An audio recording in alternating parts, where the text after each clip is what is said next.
Budak Bayangan bab 126. Nevis menatapnya beberapa saat, lalu menoleh ke arah Casey dan berkata, "Ikuti di belakang kami." Mereka bertiga dengan hati-hati mendekati pintu masuk menara dan berlama-lama di sana, tidak yakin bagaimana mereka harus melanjutkan. Dalam benak mereka, ada dua akibat dari situasi tak terduga ini. Pertama, wanita muda misterius itu ternyata adalah seorang kebangkitan lokal. Dalam hal itu, semua masalah mereka akan terpecahkan. Jika seorang yang terbangun kebetulan bertemu dengan sekelompok sleeper di alam liar Dream Realm, sudah menjadi kebiasaan untuk membimbing mereka ke benteng manusia terdekat. Tentu saja, pengecualian terjadi, tetapi secara umum, Bangkit berusaha untuk menjaga sleeper. Di negeri asing ini, manusia harus bersatu. Itu bukan hanya kewajiban moral, tetapi juga untuk kepentingan terbaik mereka sendiri. 2. Orang asing itu akan berubah menjadi makhluk mimpi buruk. Dalam hal ini, mereka akan memiliki pertarungan yang sulit di tangan mereka. Karena pangkat dan kelas musuh tidak diketahui, tidak mungkin memprediksi hasilnya. Mereka hanya harus mengambil risiko. Menarik napas dalam-dalam, Sunny mengikuti Nevis ke dalam kegelapan menara yang sejuk. Segera, aroma daging panggang yang menggugah selera menghantam lubang hidungnya. Perutnya keroncongan. Omong kosong. Sebelum Sunny bisa bereaksi, sepotong tulang terbang melewati kepalanya dan membentur dinding dengan kekuatan yang cukup untuk pecah berkeping-keping. Terlambat, dia mengangkat Midnight Shot dan mengambil posisi bertahan. Tapi itu sedikit terlambat. Wanita muda itu sudah diperingatkan akan kehadiran mereka. Mengangkat kepalanya, dia menyeringai lebar dan bergumam, "Apakah seseorang bersembunyi di bayang-bayang? Kenapa kamu tidak keluar untuk bermain?" Suaranya dalam, berasap, dan serak-serak. Tapi yang paling penting adalah dia berbicara dalam bahasa manusia. Dia manusia? Mungkin. Orang asing itu masih duduk dalam pose santai, tapi Sunny tidak melewatkan ketegangan halus di otot pahatannya. Dia tidak ragu bahwa yang diduga bangkit bisa meledak menjadi angin puyuh kekerasan kapan saja. Lebih baik tidak memprovokasi dia. Melirik Nev, dia mengikuti teladannya dan melepaskan pedangnya. Kemudian, mereka bertiga dengan ragu melangkah ke dalam lingkaran cahaya yang dilemparkan oleh api unggun. Wanita muda itu memandang mereka dengan heran dan mengangkat alisnya. "Manusia? Hah, tak terduga." Kemudian dia tersenyum dan menggelengkan kepalanya. "Ah, di mana sopan santunku?" Dengan itu, dia dengan ringan bangkit.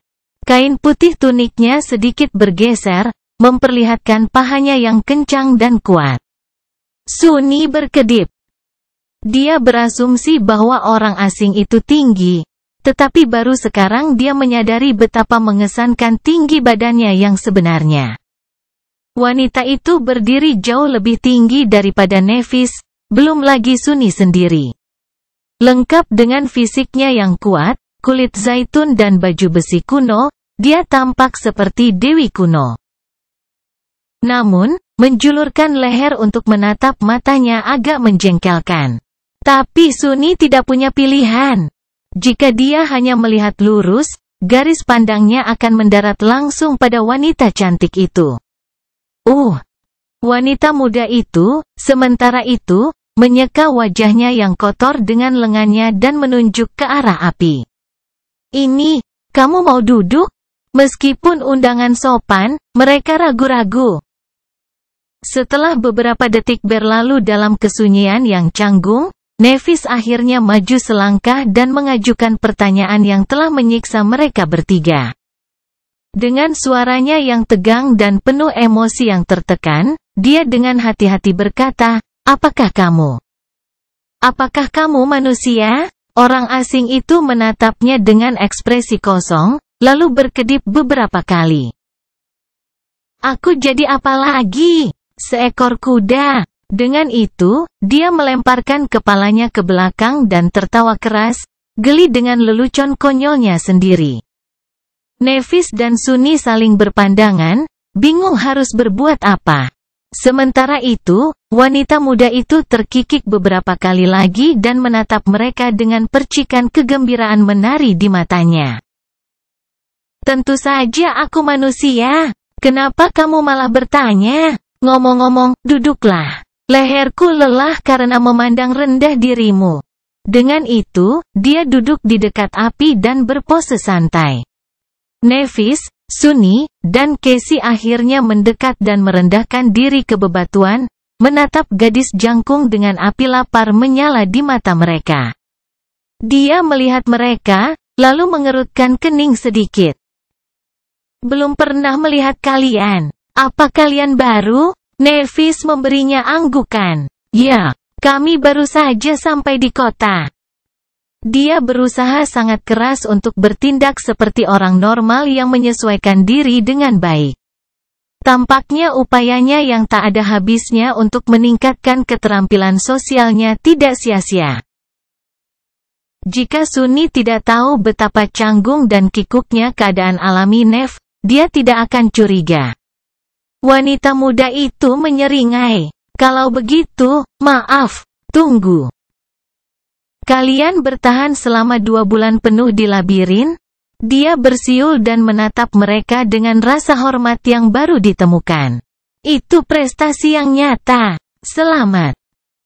Nevis bertahan selama beberapa detik, lalu berkata, aku Nevis, dan ini rekanku, Cassia dan Sunless.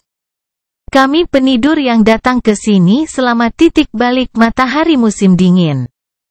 Wanita muda itu memberi mereka senyum lebar dan ramah. Senang bertemu denganmu. Aku Evie. Setidaknya begitulah orang memanggilku. Aku juga seorang penidur. Sunny mengerutkan kening. Jadi raksasa cantik itu bukanlah seorang yang terbangun, hanya seorang penidur seperti mereka. Anehnya, dia tidak ingat pernah melihatnya di akademi. Terlalu tidak sabar untuk tetap diam, dia mencondongkan tubuh ke depan dan berkata, apakah kamu dari kastil? Ada orang yang tinggal di sana kan? Evie menatapnya. Di matanya, ada sedikit emosi yang aneh. Itu hampir terlihat seperti kasihan. Memang ada orang yang tinggal di kastil, ya? Nevis dan Sunny saling bertukar pandang. Kemudian, Changing Star dengan hati-hati bertanya, bisakah kamu membawa kami ke sana? Evie mengangkat bahu. Tentu, tidak masalah. Apakah kalian punya pecahan? Sunny berkedip. Apa hubungan pecahan jiwa dengan semua ini? Mereka telah mengambil 2 dari batu aneh yang dia bunuh di dasar tembok. Apakah dia akan meminta pembayaran? Nevis mengambil pecahan jiwa dan menunjukkannya kepada gadis jangkung itu. Kami punya 2. Evie menghela napas. Hanya 2, ya. Kurasa lebih baik daripada tidak sama sekali. Simpanlah. Kamu akan membutuhkannya nanti. Tidak begitu mengerti arti kata-katanya. Changing Star bertahan, lalu berkata dengan tidak yakin, kami berharap bisa mencapai benteng dan mengakses gerbang secepat mungkin. Berapa lama waktu yang dibutuhkan? Wanita muda itu menatap mereka untuk waktu yang lama, dan kemudian tiba-tiba membungkuk dalam tawa histeris. Dia tertawa begitu lama dan keras sehingga air mata segera muncul di sudut matanya. Terkejut, ketiga penidur itu menatapnya dengan kaget. Tak satu pun dari mereka mengerti alasan perilaku aneh ini. Apakah dia gila? Sunny mengerutkan kening, mengevaluasi kembali situasinya. Sebelumnya, gadis lokal itu terlihat sedikit eksentrik. Tapi mungkin ada lebih dari itu. Tawa Evie berhenti tiba-tiba seperti saat dimulai. Menyeka air matanya, dia menggelengkan kepalanya dan berkata dengan nada yang aneh, Maaf teman-teman. Aku tidak bisa menahan diri. Tolong, maafkan sikapku yang kurang sopan. Kemudian, dia menegakkan punggungnya, menatap mata mereka dengan tajam, dan berkata, aku bisa membawamu ke kastil, tapi tidak ada gerbang di sana. Nyatanya, tidak ada jalan keluar dari neraka terkutuk ini sama sekali. Aku sendiri sudah terjebak di sini selama 3 tahun. Jadi, selamat datang di kota kegelapan, saya kira. Abaikan harapan kalian semua yang masuk ke sini, dan semua itu. Budak Bayangan bab 127. Terkejut dengan kata-katanya, mereka bertiga menatap wanita muda dengan wajah pucat. Sunni merasakan sesuatu yang rapuh dan berharga hancur berkeping-keping di dalam hatinya, menusuknya dengan rasa sakit yang hampir secara fisik. Tidak, itu tidak mungkin. Itu tidak mungkin benar. Bagaimana bisa? Bagaimana mungkin semua ini sia-sia? Bagaimana mungkin semua harapan, impian, dan keinginannya bisa dihancurkan hanya dengan beberapa kata? Bagaimana mungkin? Di suatu tempat di sampingnya, Casey tiba-tiba berkata dengan suara kecil, apa maksudmu? Tidak ada gateway. Evie mengangkat bahu. Ini sangat sederhana, sungguh. Aku minta maaf untuk memberitahumu, tapi jauh di lubuk hati kamu pasti sudah tahu. Bukan, The Forgotten Shore. Itu bukan tempat di mana manusia seharusnya bertahan hidup. Itu sebabnya kamu belum pernah mendengar hal seperti itu di sekolah atau akademi. Wajah Sunni berkerut karena marah. Tentu saja, jawabannya selalu ada dalam genggamannya. Dia terlalu naif dan bodoh untuk memahaminya. Alam mimpi sangat luas dan aneh, dengan sebagian besar wilayahnya hampir tidak dijelajahi oleh manusia. Namun, setidaknya ada sejumlah kecil informasi yang tersedia tentang mereka. Beberapa bahkan sepenuhnya berada di bawah kendali manusia, dengan benteng besar seperti bastion menyediakan tempat berlindung bagi ratusan ribu orang yang bangkit. Namun, saat pertama kali datang ke Forgotten Shore, Sunni tidak mengenali karakteristik unik tempat ini. Pada saat itu, dia berpikir bahwa pendidikannya yang tidak merata adalah penyebabnya. Dia seharusnya menyadari kebenaran ketika baik Nevis maupun Casey tidak berhasil di tempat dia gagal. Mengapa suatu wilayah seunik ini bisa sama sekali tidak dikenal? Penjelasan paling logis adalah bahwa tidak ada yang pernah kembali dari jurang maut ini ke dunia nyata untuk memberitahu orang lain tentangnya. Betapa bodohnya dia, hanya beberapa minggu dalam kehidupan nyaman di akademi, dan dia benar-benar lupa bahwa dunia tidak pernah bermain adil melawan orang seperti dia. Kebenaran selalu lebih buruk dari ekspektasi terburuknya. Jadi mengapa kali ini berbeda? Dunia adalah predator yang selalu menunggu kesempatan untuk melahapmu. Mengapa dia bahkan mengharapkan hal lain? Rasa pahit yang akrab muncul di mulutnya. Sementara itu, Evie melanjutkan dengan nada lembut, 15 tahun yang lalu atau lebih. Sekelompok penidur yang kuat dan putus asa berhasil mencapai kota ini dan mengklaim kastil itu untuk diri mereka sendiri. Bukan karena memiliki gerbang, tetapi karena itu adalah satu-satunya tempat yang dapat menjaga mereka tetap aman. Setidaknya untuk sementara-sementara. Sejak saat itu, beberapa orang yang beruntung atau banyak akal akan menemukan jalan mereka ke kastil setiap titik balik matahari, hanya untuk terjebak di sini bersama kami semua. Nevis sedang duduk dengan tenang, dengan hanya kepalan tangannya yang terkepal menunjukkan badai emosi yang berkecamuk di dalam hatinya. Namun, Casey menerima berita itu lebih keras daripada mereka berdua. Lagi pula, penglihatannya lah yang membawa mereka ke dalam perangkap ini. Wajahnya pucat pasi, dengan ekspresi kesakitan dan keterkejutan mengubah garis halusnya. Menutup matanya, dia berbisik, tapi itu tidak adil. Evie menatapnya dengan kasihan. Kemudian, dia terkekeh, tersenyum gelap dan berkata, kapan ada sesuatu yang adil?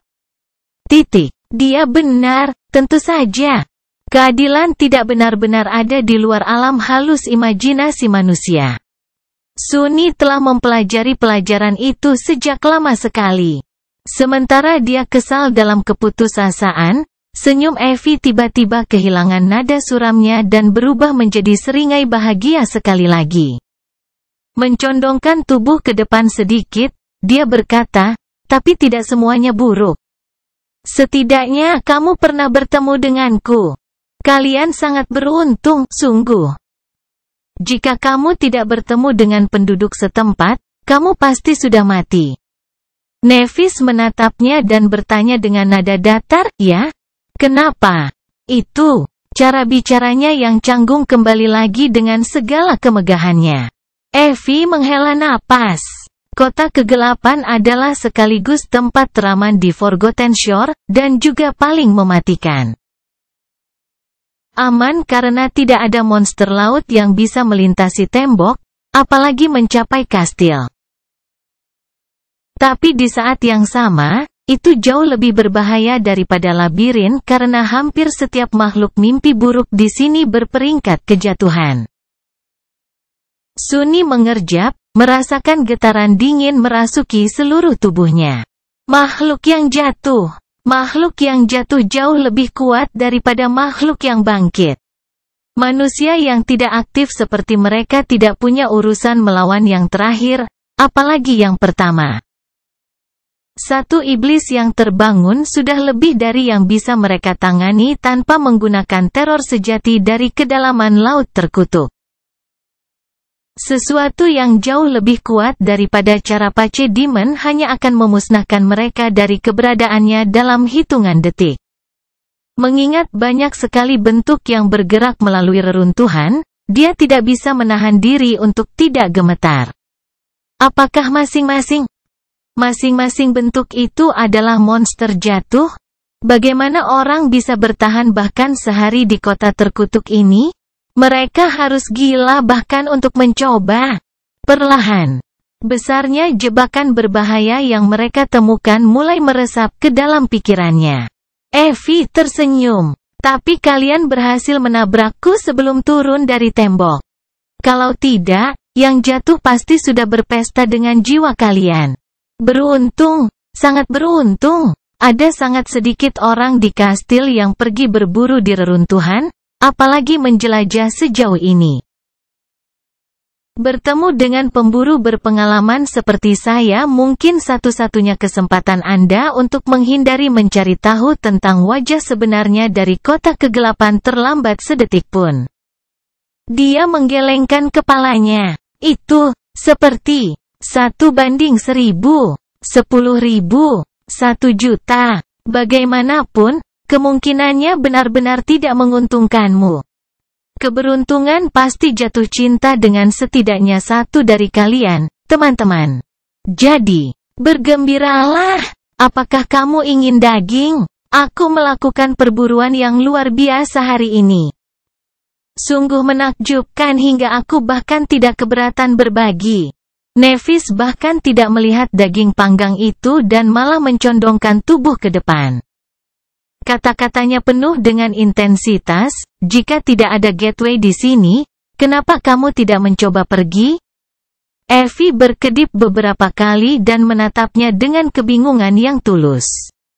Pergi? Dan pergi kemana? Dagingnya akan gosong, jadi dia bersandar ke api dan mengeluarkan tusuk sate, lalu menggantinya dengan beberapa yang baru. Kemudian, sambil mendesah, dia menoleh ke Changing Star dan berkata, kamu pernah ke labirin, jadi kamu tahu seperti apa rasanya. Tidak ada yang lain selain koral dan laut terkutuk itu selama berbulan-bulan perjalanan ke segala arah. Kamu tidak bisa berjalan kaki, kamu tidak bisa berenang. Kamu bisa, aku bahkan tidak terbang, karena ada segerombolan hewan terbang yang mengerikan bersembunyi di awan. Tapi coba pergi. Ya, banyak yang mencoba. Mereka semua mati sekarang. Sebenarnya, begitulah pemilik awal kastil telah binasa. Sunny menggertakkan giginya. Jadi, apa? Kalian hanya bersembunyi di kastil dan menunggu kematian?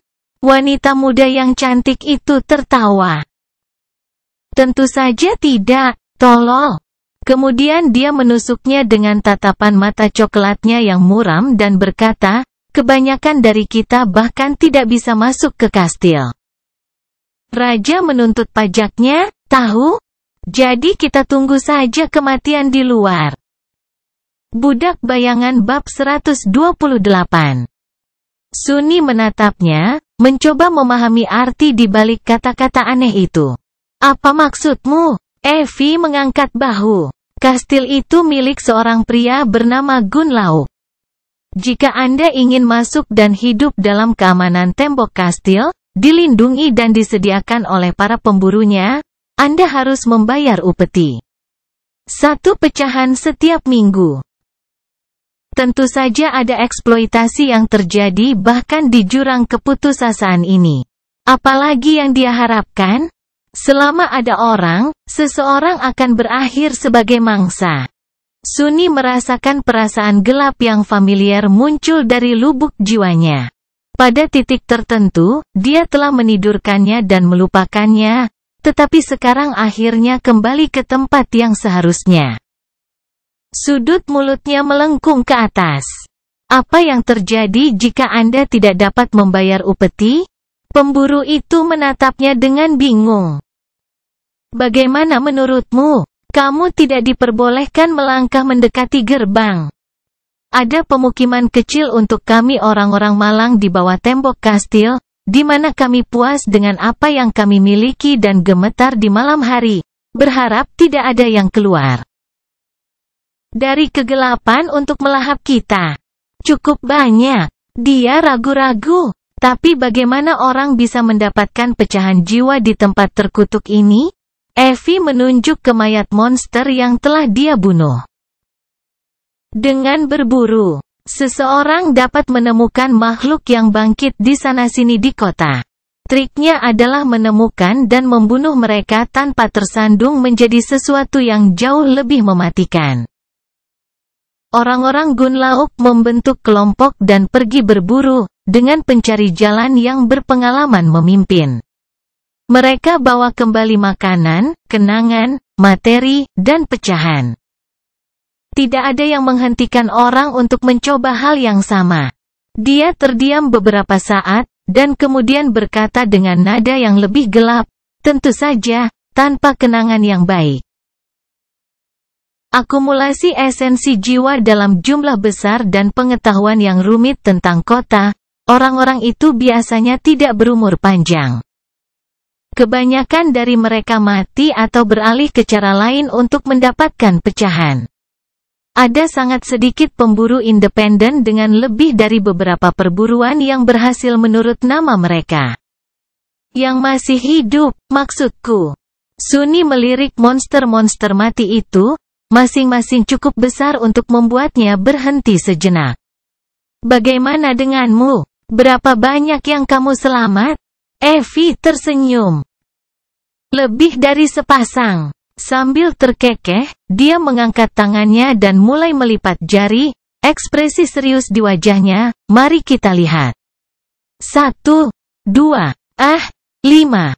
Kehabisan jari di satu tangan, dia menggaruk kepalanya dan berkata dengan sedikit ragu, aku tidak begitu yakin, tapi seharusnya sekitar 100 atau 2. Ya, mata Sunny melebar. 200. Jika apa yang dikatakan Evie benar, maka dia adalah kekuatan yang harus diperhitungkan. Membunuh bahkan satu makhluk yang bangkit pun layak untuk dihormati. Namun, membunuh ratusan dari mereka bukanlah hal yang luar biasa, bahkan mungkin heroik. Dan sedikit menakutkan. terutama karena dia telah memburu mereka sendirian di tengah reruntuhan terkutuk yang penuh dengan kekejian jatuh, tanpa bantuan, tanpa ada yang bisa diandalkan kecuali dirinya sendiri. Pemburu yang santai itu tidak sesederhana kelihatannya. Dia mengerutkan kening. Jika ini benar, seharusnya kau tidak masalah membayar upeti untuk tetap tinggal di kastil. Ini tidak masuk akal. Kenapa tidak? Evie mengangkat bahu dengan sikap mendua. Topik itu sepertinya tidak menarik baginya. Anggap saja aku tidak suka suasana di sana. Sunny ingin belajar lebih banyak, tetapi tiba-tiba Nevis berbicara lagi. Anehnya suaranya tegang. Kamu bilang ada cara lain untuk mendapatkan pecahan jiwa. Apa itu? Pemburu itu menoleh padanya dan terdiam beberapa saat, sedikit emosi gelap di matanya. Namun, itu dengan cepat terhapus oleh senyum santainya yang biasa. Yah, ada beberapa cara. Jika kamu memiliki kemampuan utilitas yang berguna, kamu bisa menjadi pengrajin atau artifeks di kastil. Tidak banyak penidur seperti itu, jadi mereka dianggap dan dirawat dengan baik. Jika tidak, ada peluang lain juga. Anak laki-laki bisa menjadi tentara Gun Lauk, sementara anak perempuan bisa masuk ke haremnya, terutama yang cantik seperti kalian berdua. Tentu saja tidak ada yang akan memaksamu. Nevis merengut. Sunny bisa melihat bunga api putih menari-nari di matanya. Jadi, kau bisa menjadi prajuritnya, pelayannya, mainannya, atau mati. Tapi itu pilihanmu sendiri. Tidak ada yang memaksa siapapun untuk melakukan apapun.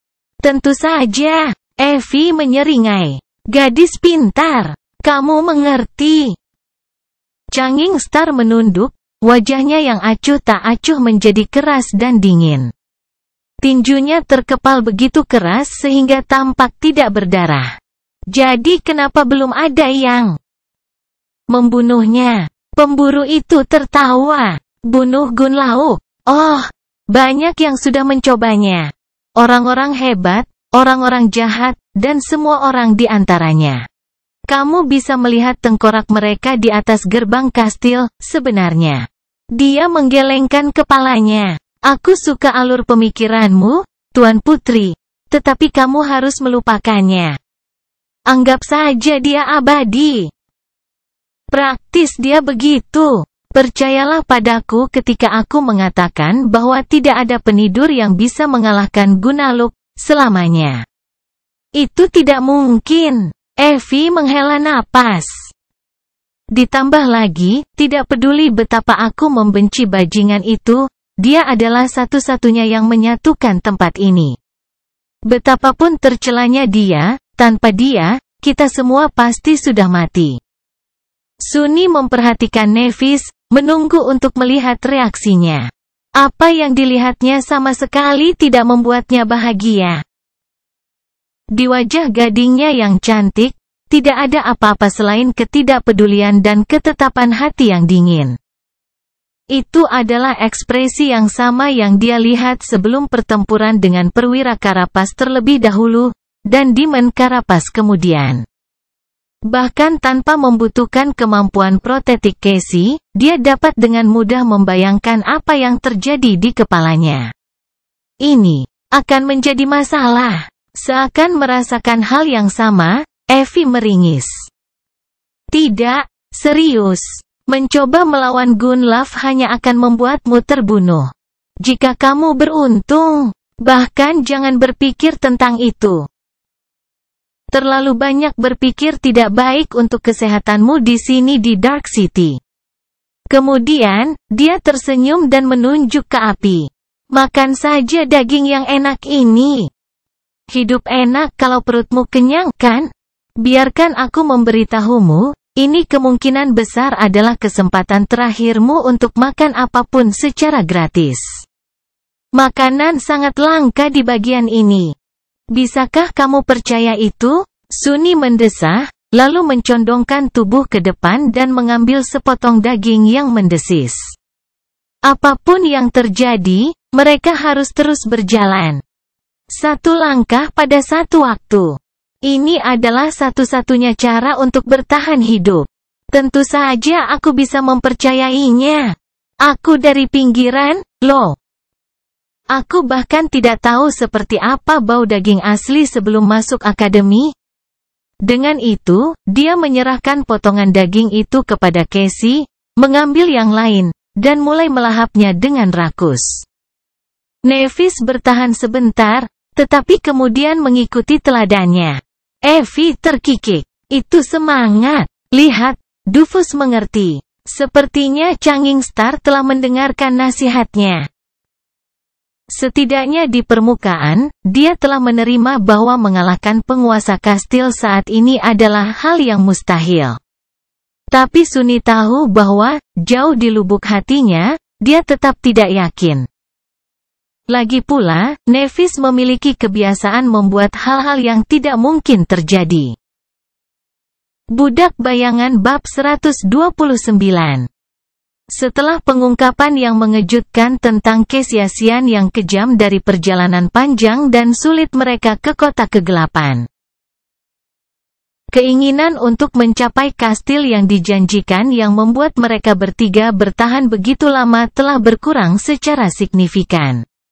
Namun, mereka masih ingin sampai di sana secepat mungkin. Ada secercah harapan yang masih membara di hati Sunny. Mungkin Evie berbohong kepada mereka, atau salah dalam segala hal. Bagaimanapun, padahal dia tidak begitu percaya. Pemburu wanita cantik itu tampak tulus dan kompeten, meski sedikit eksentrik. Lebih dari itu, kata-katanya terlalu masuk akal. Tapi Evie tidak terburu-buru meninggalkan menara granit itu. Tidak ada cukup sinar matahari yang tersisa untuk menempuh jarak sejauh itu. Bergerak melalui reruntuhan adalah siksaan yang lambat. Beristirahatlah dengan nyaman. Kita akan berangkat besok saat fajar. Setelah itu, dia sibuk mendandani bangkai monster dengan pisau panjang yang muncul di tangannya. Dia bahkan memanggil memori yang terlihat seperti celemek kulit untuk menghindari darah di tuniknya. Sambil bersiul melodi ceria di bawah hidungnya, wanita muda yang bersemangat itu tampak seperti seorang koki gourmet yang antusias. Nevis, Sunny, dan Casey sedang tidak ingin berbicara. Masing-masing dari mereka duduk sendiri dengan muram, mencoba mencerna kenyataan mengerikan dari situasi baru mereka. Sunny benar-benar kecewa. Dia merasa seolah-olah seseorang telah menarik baterainya keluar dari tubuhnya, membuatnya tidak memiliki kekuatan atau keinginan untuk melakukan apapun. Dunia menjadi redup dan melelahkan. Itu harapan untukmu. Dia bahkan tidak memiliki motivasi yang cukup untuk marah. Seolah-olah dia telah berlari maraton yang melelahkan dan melewati garis finish, hanya untuk mengetahui bahwa ada balapan lain yang menunggunya di sisi lain. Bahkan, dia harus terus berlari selamanya. Dia tidak akan pernah bertemu Master Jet dan Guru Julius lagi untuk berterima kasih atas nasihat dan ajaran yang telah membantunya bertahan hidup, dan bahkan mungkin membalas kebaikan mereka. Dia tidak akan pernah menjadi seorang yang bangkit dan mempelajari lebih banyak misteri dari aspek anehnya. Yang terpenting, impiannya untuk menjadi kaya dan menghabiskan sisa hidupnya dengan nyaman juga tidak dimaksudkan. Yang paling menyakitkan, angka. Crestfallen, dia berusaha untuk menemukan semacam pelipur lara dalam bencana kegagalan ini. Ya, kalau dipikir-pikir, aku masih hidup. Pasti ada sesuatu yang berharga, bukan? Bayangannya meliriknya, tidak sepenuhnya yakin. Ditambah lagi, aku bisa dengan mudah tetap hidup di masa mendatang. Ya, gambaran besarnya berubah menjadi yang terburuk, tetapi situasi langsung kami sebenarnya telah banyak membaik. Kami aman dari ancaman konstan tenggelam atau dimakan oleh penghuni laut gelap yang dalam. Kami juga menemukan komunitas manusia yang kuat. Tidak peduli bagaimana keadaan di kastil, ada ratusan orang yang tinggal di sana. Angka dan pengalaman berarti segalanya di alam mimpi. Dengan menjadi bagian dari kolektif manusia, mereka akan menumpahkan sebagian besar beban yang diam-diam telah menghancurkan mereka selama ini. Dibandingkan dengan tantangan neraka labirin, kehidupan di kastil akan menjadi seperti mimpi. Jika mereka mau tunduk pada tuannya, tentu saja. Jika Sunny sendirian, dia mungkin akan melakukannya. Sekarang, bagaimanapun. Tetapi bahkan jika mereka menolak, masih ada pemukiman luar. Evie tampaknya baik-baik saja sebagai pemburu mandiri. Dia bahkan tidak tampak sengsara. Faktanya, dia mungkin saja orang yang paling puas yang pernah saya lihat. Serius, bagaimana dia bisa begitu santai dan ceria? Apakah dia gila? Dia melirik pemburu wanita yang terlalu tinggi dan mengerutkan kening. Yah! Mari kita renungkan tentang itu. Dia memiliki atap di atas kepalanya dan persediaan makanan lezat yang tak terbatas, asalkan dia memburunya sendiri. Itu sudah lebih baik daripada hidup saya di pinggiran. Kalau dipikir-pikir, tinggal di kota kegelapan selama sisa hidupnya bukanlah bagaimana dia membayangkan masa depannya. Tapi itu tidak jauh berbeda dengan berjuang untuk bertahan hidup di daerah kumuh dunia nyata. Sebenarnya, dalam banyak hal, itu jauh lebih baik. Jadi, mungkin situasinya tampak sangat buruk bukan karena sebenarnya memang demikian, tetapi karena tidak sesuai dengan harapannya yang terlalu tinggi. Mungkin Evie sama sekali tidak mengharapkan apapun dari kehidupan. Dan karena itulah dia sangat bahagia dan hidup bahkan di tengah neraka yang menjijikkan ini. Ya, pasti itu. Masalah terpecahkan. Mudah. Bayangan itu menggelengkan kepalanya dan berbalik. Sunny menghela napas. Terlepas dari usahanya yang agak rasional untuk menemukan sisi baiknya dalam bencana ini, dia sama sekali tidak merasa lebih baik.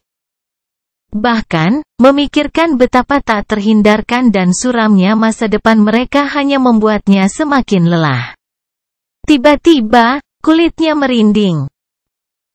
Sensasi ketakutan dan kegelisahan yang akrab membanjiri pikirannya, hanya sekarang, itu jauh lebih dalam dan invasif. Bayangan Crimson Spire telah jatuh di kota kegelapan.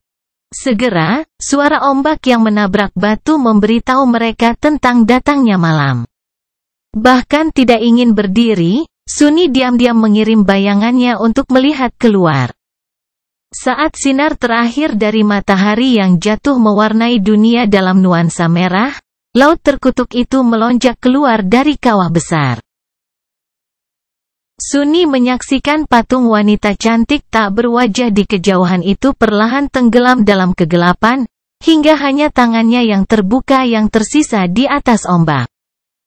Kemudian, dia mengalihkan pandangannya dan melihat ke bawah. Permukaan hitam bergelombang dari laut terkutuk berhenti hanya beberapa meter di bawah tepi dinding granit. Sepertinya dia hampir bisa menyentuhnya dengan tangannya. Di sisi lain penghalang batu, kota yang hancur terendam dalam bayang-bayang, puluhan meter di bawah permukaan air. Terperangkap di antara hamparan laut gelap yang tak berujung dan kehampaan reruntuhan yang luas, tembok perkasa itu tampak setipis selembar kertas.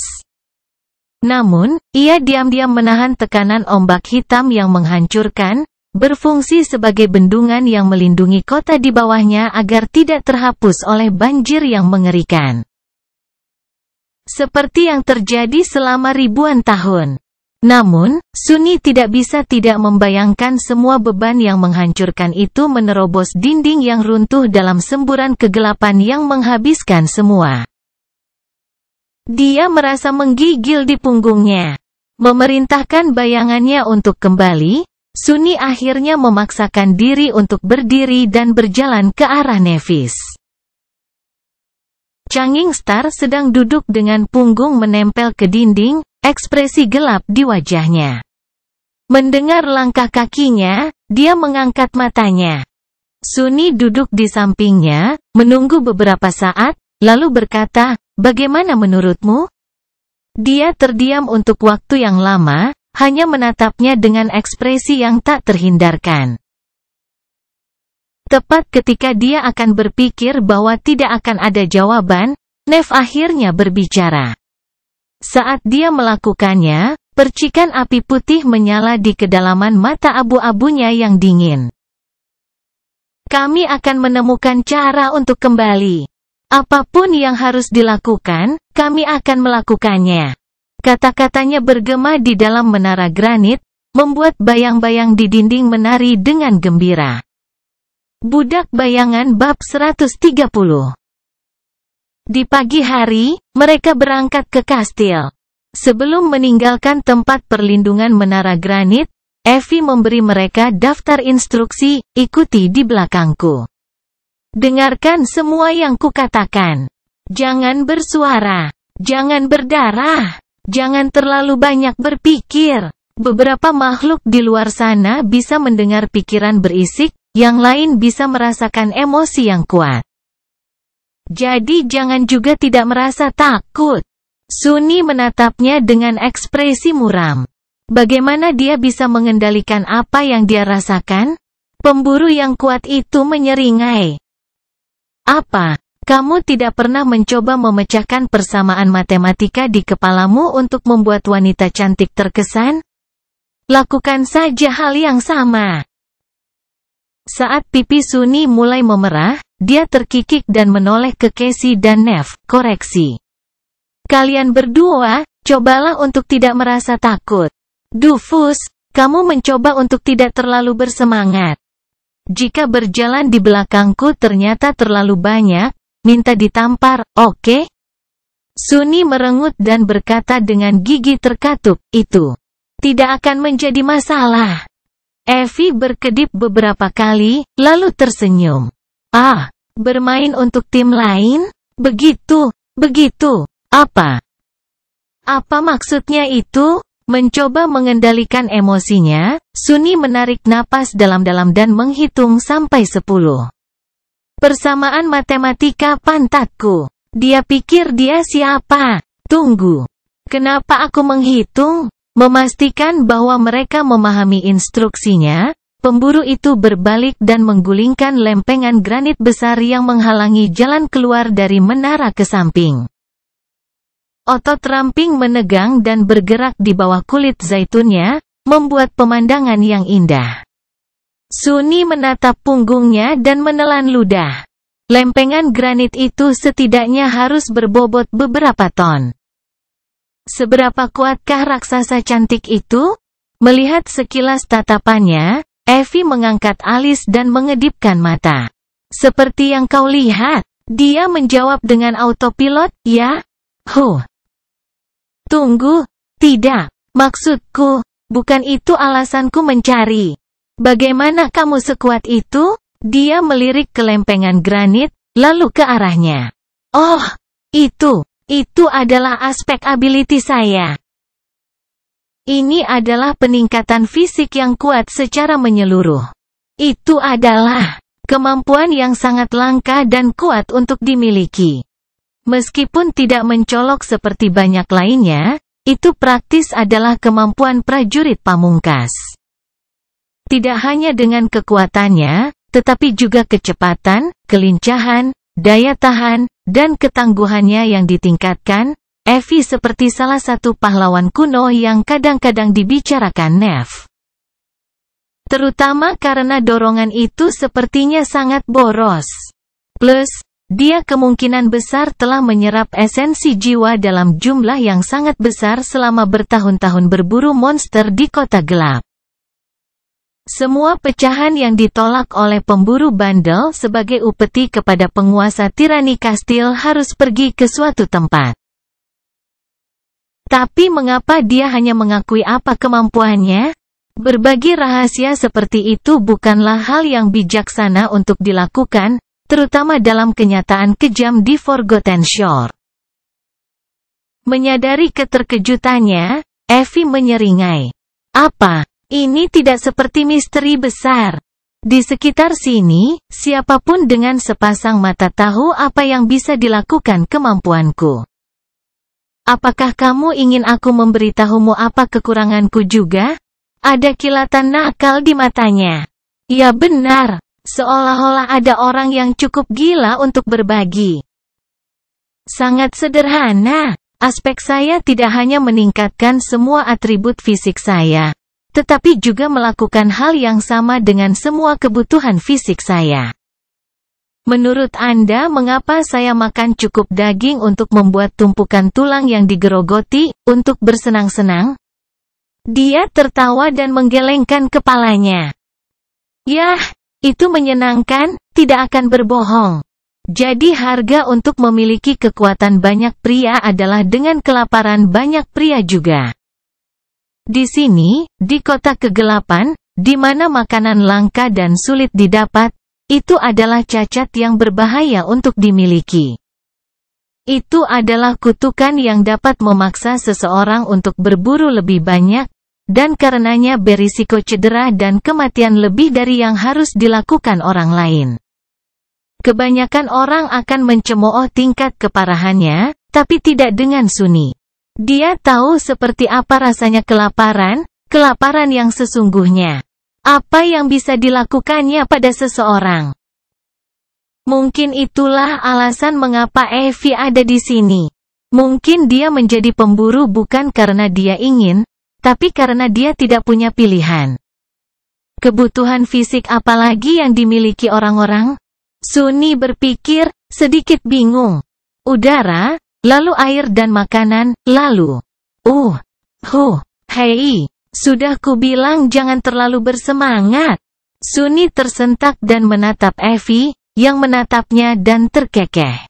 Karena malu, dia mengertakkan gigi karena marah. Jangan menyanjung diri sendiri, Bean Paul. Namun, ketika dia menyadari bahwa Nevis dan Casey mengamati mereka dengan rasa geli yang tertulis jelas di wajah mereka, kemarahannya agak mereda. Terlambat, Sunni menyadari bahwa, mungkin, pemburu wanita berpengalaman telah bercanda dengannya bukan hanya karena kenakalan murni. Mungkin dia mencoba untuk meringankan suasana agar mereka berada dalam kondisi mental yang benar, sehingga membuat melintasi kota terkutuk itu tidak terlalu berbahaya. Sementara itu, Effie menyeringai. Apa? Tidak ada jawaban. Sunni memelototinya dan berkata, jangan menggangguku. Kemudian dia dengan paksa mengubah aliran pikirannya dan dengan enggan menambahkan, aku sedang memecahkan persamaan. Semenit kemudian, mereka meninggalkan menara granit dan melangkah ke jalanan kota kegelapan. Effie telah memanggil helm zirah kunonya sebelum melangkah maju. Itu dari desain Corinthian, dengan jambul tinggi dari bulu kuda biru dan pelindung sempit yang hanya membuat mata dan bibirnya terbuka. Di punggungnya, ada tas kulit berisi daging, tulang, dan kulit monster yang dia bunuh selama perburuan. Sunni tahu pasti bahwa tas ini jauh lebih besar di bagian dalam daripada kelihatannya dari luar. Kalau tidak, untuk menampung semua trofi Effie, tas itu harus sangat besar. Namun, beratnya masih terlalu berat untuk dibawa oleh orang biasa. Termasuk baju zirah, pisau panjang, dan celemek kulit hitam. Itu adalah memori keempat yang dia lihat dipanggil oleh pemburu wanita. Dia bertanya-tanya berapa banyak lagi yang dia miliki di gudang senjatanya. Dia belum melihat senjata apa yang digunakan Effie. Dalam cahaya remang subuh, mereka memasuki reruntuhan terkutuk.